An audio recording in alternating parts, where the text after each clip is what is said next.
Ako gadamgo nga isa kanato dinhi na ay trabaho.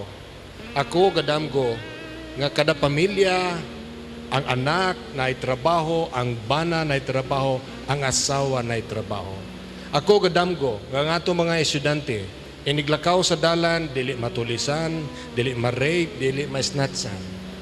Ako gadamgo nga hamugaway ang atoang kahimtang. Pero kini ang atong damgo nako, damgo natong tanan. Pero makabot nato ning damgo nato tanan kung paliton nato. Unsa may presyo kung paliton nato tanang damgo? Ang presyo mga kaigsuonan, change, pag-usap. Kita tanan mga kaigsuonan, mo palit juta, mo bayad juta sa presyo.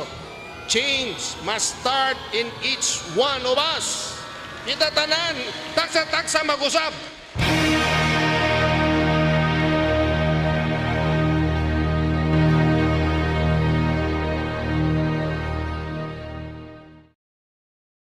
Ako nangandoy o kausaban para sa mga usamisnon na kita makagawas sa kangitngit nga malipay ang mga batan-on kay mas daghan na sila oportunidad nga ngatuang katigulangan ug naay sakit mahatagan og saktong pagtagad ng ekonomiya mulambo para sa tanan ug mga lumulupyo sa atuang dakbayan dili na mabuhi sa kahadlok ug kaulaw.